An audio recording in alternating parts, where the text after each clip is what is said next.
নমস্কার, আমি ভাস্কর গাঙ্গুলি। ভুল এই শব্দটির মধ্যে থাকে জীবনে পিছিয়ে যাওয়ার এক আখ্যান। সেই ভুলের আগে পরে নানান শব্দ বসিয়ে আমরা তার পরিমাপ করি, কিন্তু কিছু ভুল কখনো শুধরে নেওয়া যায় না। সে ভুলের মাসুল চিরজীবন দগ্ধ করে আত্মগ্লানি আর প্রায়শ্চিত্ত করতে চাওয়ার একান্ত অভিপ্সাকে। যতবার সেই ভুলের বিবর থেকে বাইরের আলোর শুদ্ধতা খোঁজে মন, ততবারই তার অতীত টেনে নেয় ত্রুটির বিস্মৃতির গভীরে। সেই রকমই একটি গল্প এবারের আমাদের নিবেদন, যে জন আছে মাঝখানে। রচনা আমার নিজের। বিশিষ্ট বাচিক শিল্পী শ্রীমতী অনন্যা সান্যাল রয়েছেন এই গল্প পাঠে। গল্পটি সমৃদ্ধ হয়েছে বিখ্যাত সঙ্গীত শিল্পী শ্রীমতী মধুজা মুখার্জি চট্টোপাধ্যায়ের একটি রবীন্দ্রসঙ্গীতে। শুরু করছি আমাদের আজকের নিবেদন, যে জন আছে মাঝখানে। না চেয়েও ছেলেদের জবরদস্তিতে হাসপাতালে আসতে হলো ঝুমাকে। জবে থেকে খবরটা এসেছে, অশান্তি চলছেই বাড়িতে। ঝুমার এতদিনের কৃচ্ছ সাধনকে হঠাৎই আসা খবরটা যেন এক ভুঁইয়ে উড়িয়ে দিয়ে ওর আত্মত্যাগ ও মমতাকে কঠিন প্রশ্নের সামনে দাঁড় করিয়ে দিয়েছে। যে মানুষটার জন্য নিজের জীবনের সবচেয়ে সুন্দর সময়টাকে বলি দিতে হয়েছে, যে মানুষটার জন্য ওর জীবনের একান্ত কাছের মানুষদের হারাতে হয়েছে, আজ সেই মানুষটাই ওর সংসারের সবচেয়ে প্রাসঙ্গিক ও কাঙ্ক্ষিত। এ কি ঝুমারই ভুল? সেই মানুষটার সম্পর্কে ছেলেদের মনে গরল বর্ষণ না করার ফল কি আজও পাচ্ছে না? নিরন্তর নিজের বিবেকের প্রশ্নে বিক্ষত ঝুমার অন্তর। নিজেও কি জানতো একদিন ওর এই সুশিক্ষার কুফল এইভাবে ওকেই ভোগ করতে হবে? জীবনের থিতিয়ে আসা দুঃখ, বেদনা, বঞ্চনা, গ্লানি যেন আবার উত্তাল ঢেউয়ে প্রায় ভুলে যাওয়া অতীতটাকে ঝুমার সামনে এসে দাঁড় করায়। হাসপাতালের লোহার খাটে পাশ ফিরে শুয়ে আছে লোকটা। 6 ফুটের শরীরটা পুরোটা ওই খাটে আঁটেনি, পাগুলো খানিকটা খাটের বাইরে বেরিয়ে আছে। কোমর পর্যন্ত একটা পাতলা সাদা চাদর ঢাকা, মুখটা দেওয়ালের দিকে ফেরানো। ওই চিরচেনা শোয়ার ভঙ্গিটা দেখেই ঝুমার ভেতরটা গুলিয়ে উঠল। অবহ অপমানের অবরুদ্ধ অন্তর্ঘাতে ফালা ফালা হয়ে যাওয়া চেতন অবচেতন সবটুকু বেরিয়ে আসতে চাইল প্রচন্ড ক্রোধ হয়ে। ইচ্ছে হলো একদলা থুতু ছুঁড়ে দেয় লোকটার মুখে, বা গলাটা দুহাতে টিপে ধরে প্রতিশোধ নেয় ওর সাথে হওয়া সমস্ত অন্যায়ের। দম আটকানো পরিস্থিতির মাঝে ওর মাথাটা ঘুরে ওঠে। বড় ছেলেকে বলে, আমি একটু বাইরে গিয়ে বসছি, এখানে ওষুধের গন্ধে মাথা ঘুরছে, তুই কাজগুলো সেরে ফেল। সে প্রায় বছর 25 আগের কথা। নদিয়া জেলার এক গঞ্জ শহরে ঝুমার বাবা একমাত্র হাই স্কুলটির হেডমাস্টার, আর মা বাড়িতেই গানের স্কুল চালান। যদিও এ জায়গায় মেয়েদের গান শেখা হলো কোণে দেখার পরীক্ষায় পাশ করার গ্রেস নাম্বার। ভালোবেসে বা গান শিখতে চাওয়ার আগ্রহে বিশেষ কেউ আসে না। বহুবার ঝুমার মা স্কুলটা বন্ধ করে দিতে চেয়েছেন, কিন্তু বাবা বন্ধ করতে দেননি। ওনার মতে মেয়েদের অর্থনৈতিক স্বাধীনতাটা খুব প্রয়োজন, কাজেই অনিচ্ছার সত্ত্বেও স্কুলটা চালু থাকে। এখানে ঝুমার বাবা মাকে সবাই বেশ মান্যিগণ্যি করে। গুটি কয়েক শিক্ষিত পরিবারের মধ্যে ওদের পরিবারটি অন্যতম। কিশোরী ঝুমা লেখাপড়ায় বেশ ভালো, দেখতে শুনতেও সুন্দরী বলা যায়। স্কুলের প্রথম সারির ছাত্রীদের মধ্যে ঝুমাকে ধরা যায়। বাবা মার রুচিশীলতার ছাপ ঝুমার মধ্যে আস্তে আস্তে তাদের নিজের প্রভাব বিস্তার করেছে। বাবা মাও তাদের সন্তানকে মনের মতো করে বড় করে তুলেছেন। ইচ্ছে ভবিষ্যতে অনেক দূর লেখাপড়া করে কোনো কলেজে পড়ানোর। বাবা ধীরে ধীরে ওর মধ্যে সেই ইচ্ছের বীজকে মুকুলে পরিণত করেছেন। অপেক্ষা, শুধু সে মুকুল শিক্ষার বাতাবরণে ফুল হয়ে ফুটে ওঠার। অনেক তারার মাঝে উজ্জ্বল নক্ষত্রটি যেমন আলাদা করে নিজের দ্যুতি ছড়ায়, তেমনি ঝুমাও চায় তার জ্ঞানের দ্যুতি ছড়িয়ে দেবে অনেক মানুষের মাঝে। ঝুমা তখন ক্লাস 9। সরস্বতী পুজোর দিন হঠাৎই পরিচয় হয় অরূপের সাথে। অরূপ ঝুমার এক বন্ধুর পিস্তত দাদা। বিএসসি পাশ করে বাবার ব্যবসা দেখছে। অরূপের বাবার কলকাতায় কাপড়ের দোকান, বেশ চালু। মা নেই, তাই মাঝে মাঝেই মামার বাড়ি চলে আসে। বেশ রুচিশীল কথাবার্তা, সুদর্শন। কিশোরী মনের গহীন কোণে সে ছাপ ফেলে যায়। অরূপের ঝকঝকে চেহারা, বুদ্ধিদীপ্ত বাক্যালাপে ঝুমা ভেসে যায়। বলা ভালো, অরূপী নানান কথায় ঝুমাকে ভাসিয়ে নিয়ে যায় এক অনাবিষ্কৃত অভিজ্ঞতার অন্তরালে। এদিক ওদিক লুকিয়ে চুরিয়ে কিছুদিন মেলামেশা চললেও মেধাবী মেয়ের মনের পরিবর্তন অভিজ্ঞ বাবা মার চোখ এড়ায় না।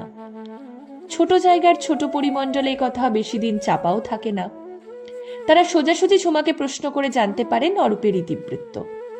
অভিজ্ঞ অভিভাবক ঝুমাকে বোঝালেন, পড়াশোনা শেষ করে নিজের পায়ে দাঁড়িয়ে এইসব চিন্তা ভাবনা করা উচিত। কোনো বিধি নিষেধের বেড়া জালে তাকে বাঁধলেন না। ঝুমাও খানিকটা বুঝল। অরূপের মামাদেরও ঝুমার বাবা মা জানালেন এই ঘটনার কথা এবং তাকে একটু বুঝিয়ে বলার জন্য। বেশ কিছুদিন ভালোই চলল। ঝুমাও পড়াশোনায় মন দিল। বাবা মাও ভাবলেন ক্ষণিকের মোহের প্রভাব কেটে গেছে। এইভাবেই 3 বছর কেটে গেল। কিন্তু যে স্বেচ্ছায় আগুনে ঝাঁপ দিতে চায় তাকে বাঁচানোর সাধ্য কারোর নেই। অল্প বয়সের মোহের গভীরতায় মানুষ অতি আপনজনদেরও বিশ্বাস করতে পারে না। পতঙ্গের মতো সে সেই আগুনকেই বড় ভরসার জায়গা মনে করে। তার সৌন্দর্যের আড়ালে যে সর্বগ্রাসী জ্বালা আছে তার সন্ধান সে পায় পতঙ্গ যখন তার দহন জ্বালা তার দেহ মনকে পুড়িয়ে দেয়।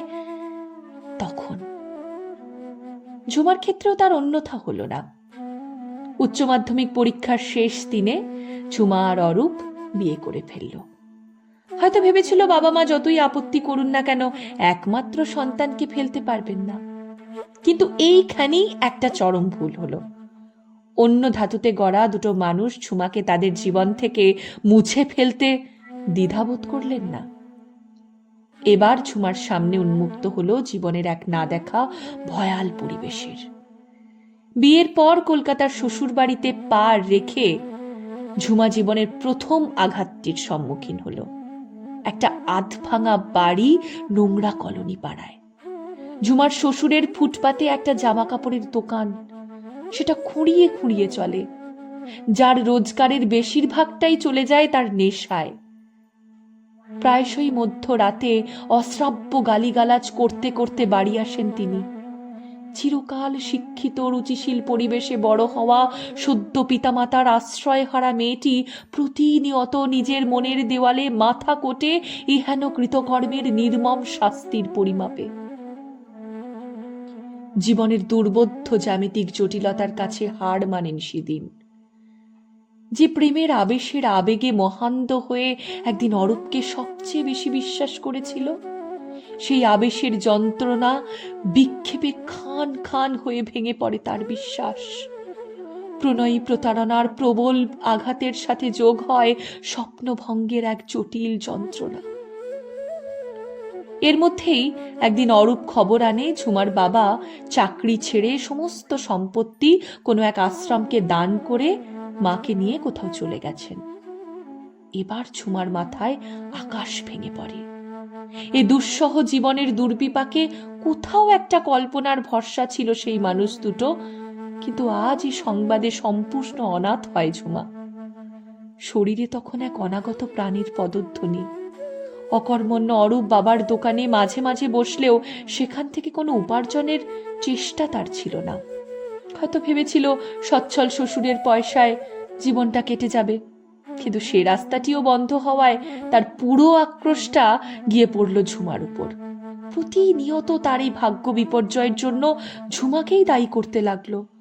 বিধ্বস্ত শরীর মনে ক্লান্ত ঝুমা সরকারি হাসপাতালে যেদিন যমজ ছেলের জন্ম দিল, সেই রাতেই অরূপ বেপাত্তা হলো। নাতিদের মুখের দিকে তাকিয়ে ঝুমার শ্বশুরের হয়তো বিবেকের জাগরণ হয়েছিল। তিনি হয়তো নতুন করে বন্ধনহীন সংসারে আবার বাধা পড়লেন।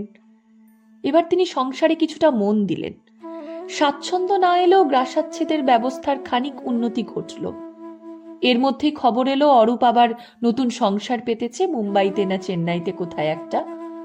প্রবল ঘৃণায় ঝুমার সেদিন বোধহয় নতুন জন্ম হলো। শাখা ভেঙে সিঁদুর মুছে 4 মাসের 2 শিশুকে শ্বশুরের ভরসায় রেখে উচ্চ মাধ্যমিকের বিদ্যে অবলম্বন করে চাকরি খুঁজতে বেরোলো। কিন্তু খুঁজলেই কি আর চাকরি পাওয়া যায়? নিয়ম করে অফিস পাড়ার দৌড়ে দৌড়ে ঘুরতে লাগলো ঝুমা। 19 বছরের একটা মেয়ে, স্বামী ছেড়ে গেছে, ঘরে সদ্যজাত 2 শিশু। এহেন ঝুমাকে কে ভরসা করে চাকরি দেবে? আর যারা চাকরি দিতে চাইলো তাদের চোখের ভাষায় ঝুমার বুঝতে অসুবিধে হলো না যে কি কাজ তাকে করতে হবে। জীবনের পথে এগিয়ে চলতে চাওয়া মেয়েটা ঠোকর খেতে খেতে ক্লান্ত হতে থাকলো। ভাগ্যকে দোষ দেবার অবকাশ নেই তার, কারণ নিজেই সে পথ বেছে নিয়েছিল। তাই এই হঠকারী সিদ্ধান্তের দায়ভার তো তাকেই নিতে হবে। বিধ্বস্ত ঝুমাকে এবার শ্বশুরই বললেন বাড়িতে একটা খাবারের দোকান খোলার কথা। তাতে ছেলেদেরও দেখতে পারবে, আবার উপার্জনের পথটাও খুলবে। সেই শুরু হলো ঝুমার টিফিন সার্ভিস। ঝুমার যা রান্নার জ্ঞান, তাতে বাহারি খাবার বানানো সম্ভব ছিল না। সামান্য ঝোল ডাল অম্বলের ভরসাতেই শুরু হলো সে পথ চলা। দোকান তো খোলা হলো, কিন্তু খদ্দের কই? এই কলোনি পাড়ায় কে কিনবে তার খাবার? আবারও ঝুমার আহত অবস্থার পাশে দাঁড়ালেন ওর শ্বশুর মশাই। তিনি দুপুরবেলা সাইকেল চালিয়ে অফিস পাড়ায় ঘুরতে লাগলেন। আস্তে আস্তে ঝুমার খাবারের নাম হতে লাগলো কম তেল মশলার ঘরোয়া রান্না বলে। ঝুমাও নিজেকে তৈরি করতে লাগলো সমান্তরালভাবে।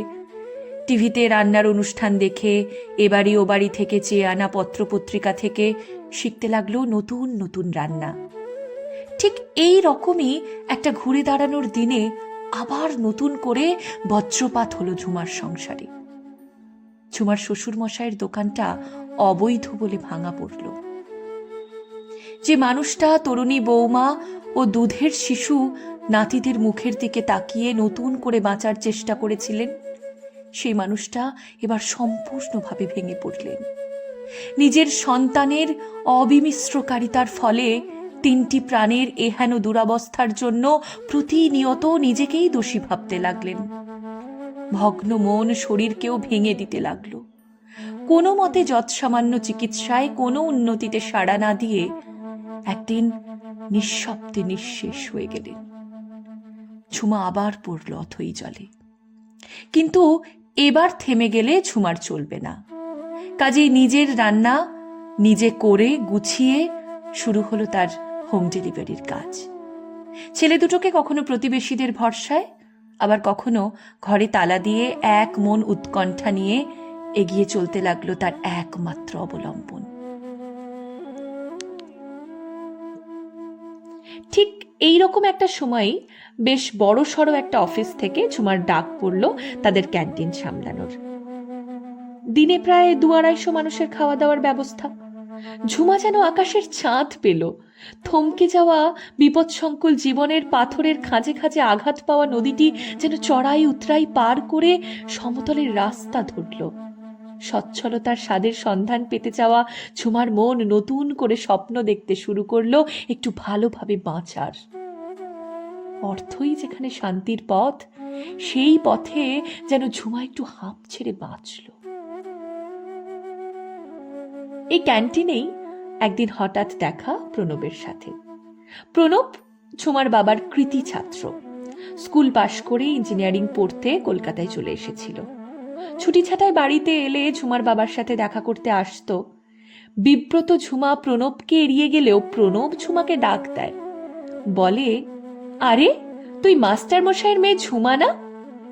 ঝুমার নির্বাক মুখের দিকে তাকিয়ে আবার বলে, কতদিন পর তোর সাথে এখানে এভাবে দেখা হবে ভাবতেই পারিনি। শুনেছিলাম তোর কলকাতায় বিয়ে হয়েছে। ঝুমার শূন্য সিঁথিতে চোখ পড়তেই নিজেকে সামলে নেয়। আর ঝুমাও বোঝে প্রণব সবটাই জানে, কিন্তু শিক্ষা ও রুচিশীলতায় অধিক আগ্রহ দেখায় না। এবার ঝুমা খানিকটা স্বাভাবিক হয়, হেসে উত্তর দেয়, এখানেই বিয়ে হয়েছে, 2 চমৎ ছেলে, এই 4 বছর বয়স হলো। বড় ছেলেটার ধাক্কায় সম্বিত ফেরে ঝুমার।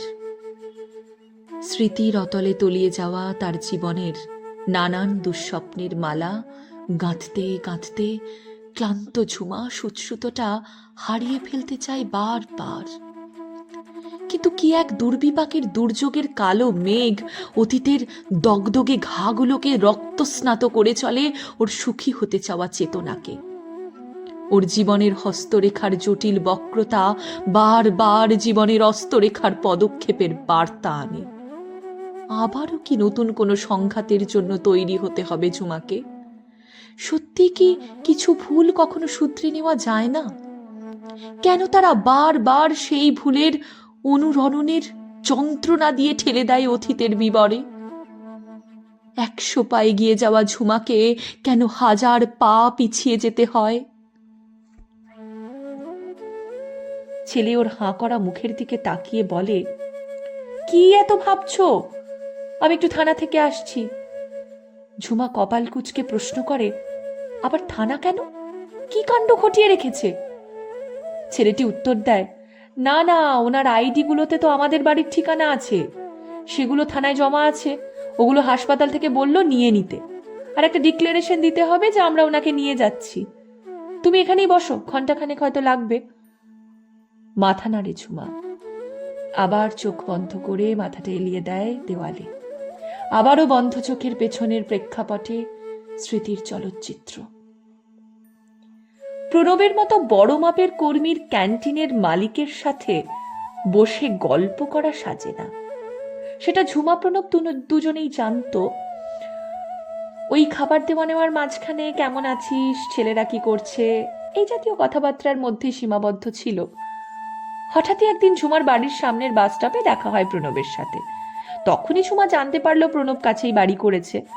ঝুমাকেই প্রণব জিজ্ঞাসা করে, একটা রান্নার লোক খুঁজে দিতে পারবি? ঝুমা জানতে পারে প্রণবের স্ত্রী আসন্ন প্রসবা।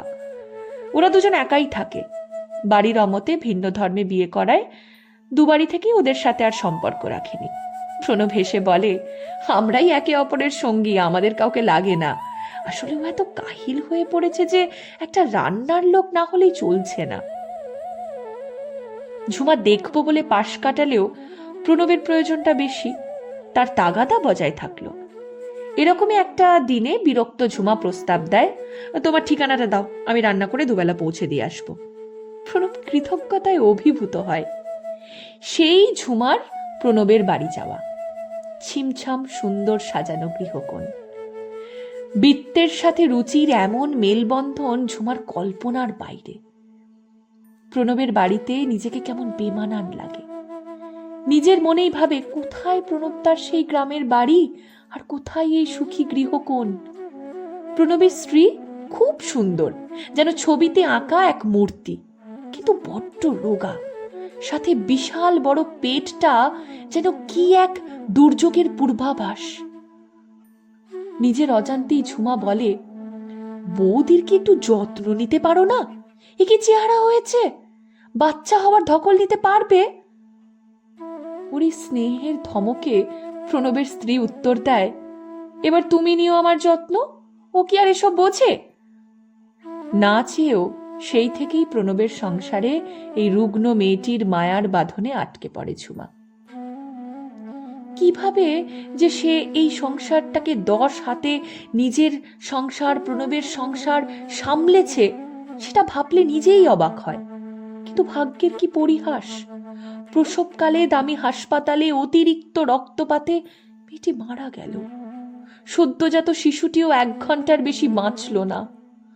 সম্পর্কের এমন সমাপতনের যন্ত্রণার অভিঘাতে প্রণবের অন্তরাত্মা স্থবিরতায় চূড়ান্ত সীমায় এক নির্বাক হাহাকারে নিজেকে হারিয়ে ফেলল। খাওয়া দাওয়া ছেড়ে সারাক্ষণ অন্ধকার ঘরে বসে থাকত। অফিস যাওয়া ছেড়ে দিল। সেই সময় ঝুমাই নিজের ছেলেদের প্রণবের কাছে জোর করে রেখে দিয়ে আস্তে আস্তে ওকে স্বাভাবিক করলো। ছেলেরাও প্রণব মামার জীবনের একটা অঙ্গ হয়ে উঠল, আর ঝুমাও কিভাবে যেন এই সংসারের এক অলিখিত কর্তী হয়ে উঠল। তারপর কতদিন কেটে গেছে। ঝুমা এখন এ শহরে 3টে অফিসের ক্যান্টিন চালায়। ছেলেরাও পড়াশোনা শেষে চাকরি শুরু করেছে। ঝুমার সে ভগ্নপ্রায় বাড়ি এখন বেশ সাজানো গোছানো। প্রণবও এখন স্বাভাবিক। ছেলেরা প্রণব মামা বলতে অজ্ঞান। প্রণবও ওদের নিজের সন্তানের মতোই ভালোবাসে। বহুবার ঝুমা প্রণবকে বলেছে আবার বিয়ে করার কথা, কিন্তু সর্বদা প্রণব উত্তর দিয়েছে, তুই যেমন ঘেন্নায় আর ঘর বাঁধতে পারলি না, আমি তেমনি ভালোবাসায় আর ঘর বাঁধতে পারবো না। দুটো বিপরীত অনুভূতি যে এত চূড়ান্ত, তাতে যে বাস করেনি সে বুঝবে না। তবু কোথাও যেন ঝুমার মনে হয় প্রণবর সঙ্গী না হয়েও সঙ্গী হওয়ার সম্পর্কহীন সম্পর্কে বাঁধা। যে জায়গা ওদের মধ্যে তৈরি হয়েছে তাতে সুচিতার পবিত্রতা ক্ষুণ্ণ হয় না, কিন্তু পদবিবিহীন সম্পর্কের আড়ালের উপাধিটুকু কি এক স্বতন্ত্র আবেগের আন্তঃসংযুক্তা রক্ষা করে না? নিরাপত্তার অনুভূতি কি শুধুই প্রেমহীন শ্রদ্ধা?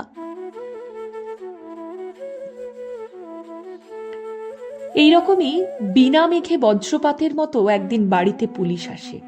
জানায় হাওড়া স্টেশনে এক ভবঘুরেকে পাওয়া গেছে, যার পকেটে ভোটার কার্ডে এ বাড়ির নাম্বার রয়েছে, ঠিকানা রয়েছে। তাকে রেল হাসপাতালে ভর্তি করা হয়েছে। এরা যেন গিয়ে তাকে আইডেন্টিফাই করে ছাড়িয়ে আনে। যে সম্পর্ক বহু বছর আগে দূরে চলে গেছে, সেই সম্পর্কের সুতোর টান যে রক্তে রয়ে গেছে, সেটা বোধহয় ঝুমা ভুলে গেছিল। খবরটা পাওয়ার পর থেকে ছেলেরা তাদের না দেখা বাবাকে কাছে পেতে মরিয়া হয়ে ওঠে। চমকে যায় ঝুমা। 23টা বছর যে মানুষটাকে প্রতিনিয়ত অভিশাপ দিতে দিতে তার অভিশাপের শব্দভাণ্ডার নিঃশেষ হয়ে গেছে, সেই মানুষটাই আবার আজ ঝুমার জীবনে অভিশপ্ত করতে একটা অভিশাপের মতো উপস্থিত। কিছুক্ষণ আগেই বাড়ি ফিরেছে ওরা। রাত এখন প্রায় 10টা। অরূপের বোধহয় কিছুই মনে নেই কিভাবে সেই চেন্নাই না মুম্বাই থেকে হাওড়ায় এসে পড়ল। চোখ বন্ধ করে জ্বরের মতো পড়ে আছে।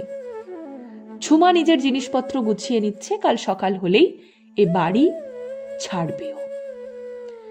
যে সন্তানদের মুখ অরূপ কোনোদিন দেখেনি, সেই সন্তানদের নিশ্চিত আশ্রয়ে কি নিদারুণ শান্তির শয্যায় শায়িত। মানবিকতা, এই লোকটার জন্য আজ ঝুমার বুকে শুধু ঘৃণা, অনুভূতির কোনো জায়গা ওর কাছে নেই। হঠাৎই 2 ছেলে ঘরে ঢোকে। ছোট ছেলে বলে, ব্যাগ গোছাচ্ছ যে, কোথাও যাবে? এবার ঝুমা ফেটে পড়ে, ন্যাকা নাকি তোরা? ওই লোকটার সাথে এক ছাদের তলায় আমি মরে গেলেও থাকবো না। এটা ওর বাপ ঠাকুরদার বাড়ি, ও থাকুক, আমি থাকবো না। এবার বড় ছেলে প্রশ্ন করে, কোথায় যাবে? প্রণব মামার কাছে?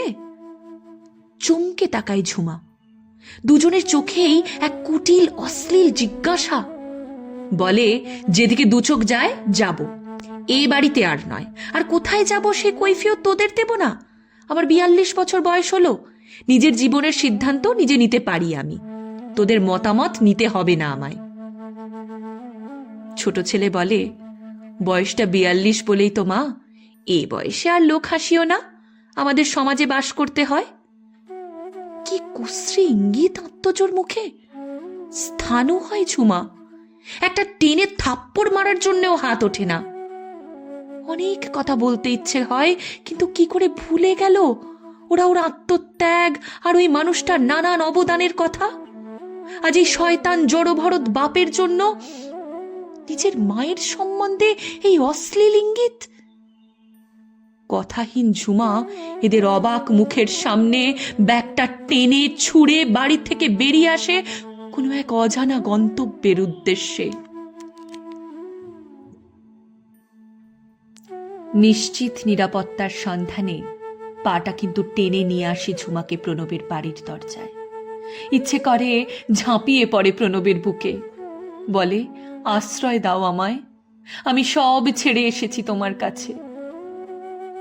প্রণবের পড়ার ঘরে আলো জ্বলছে, জানলায় ঝুমার নিজের হাতে সেলাই করা নেটের পর্দা হাওয়ায় দুলছে। এই বাড়িতে না থেকেও ও ভীষণভাবে এই বাড়ির মানুষ। গেট ঠেলে ভেতরে ঢুকতে গিয়ে থমকে দাঁড়ায়, নিজেকে প্রশ্ন করে, ও কি তবে অসতী? কাকে বলে সতী? একটা আদন্ত অর্থলোভী স্বার্থপর মানুষের প্রতি অনুগত থাকা, নাকি নিজের সম্মান বাঁচাতে শ্রদ্ধাশীল একজনের প্রতি অনুগত হওয়া? সমাজের ব্যাখ্যা যাই হোক, তার কাছেও কিছুতেই মাথা নোয়াবে না, হবেও অসতী। কিন্তু দুপা এগিয়ে থমকে দাঁড়ায়।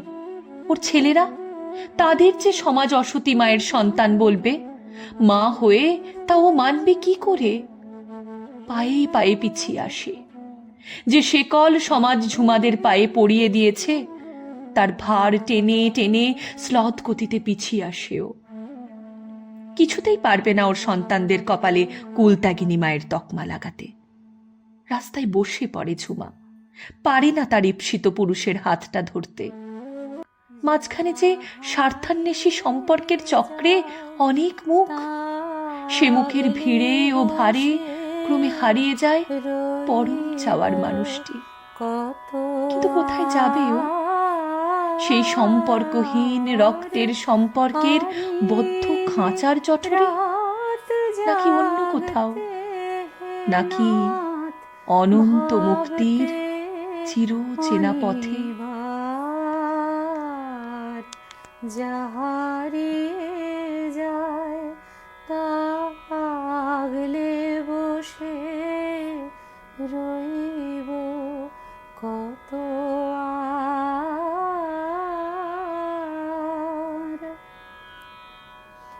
আছি রাত্রি দিবস ধরে দুয়ার আমার বন্ধ করে, আছি রাত্রি দিবস ধরে দুয়ার আমার বন্ধ করে, আসতে যে চায় সন্দেহে তাই তাড়াই বারে বার। আসতে যে চায় সন্দেহে তাই তাড়াই বারে বার। যাহারিয়ে যায় তা আগলে বসে রইব কত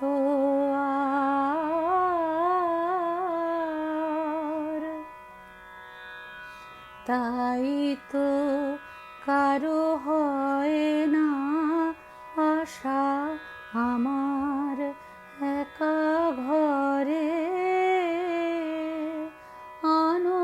আনন্দময় ভুবন তোমার বাইরে খেলা করে। তাই তো কারো হয় না আশা আমার একা ঘরে, আনন্দময় ভুবন তোমার বাইরে খেলা করে। তুমিও বুঝি পথ নাহি পাও এসে এসে ফিরিয়া যাও। তুমিও বুঝি পথ নাহি পাও এসে এসে ফিরিয়া যাও। রাখতে যা চাই রয় না তা ধুলায় একাকার।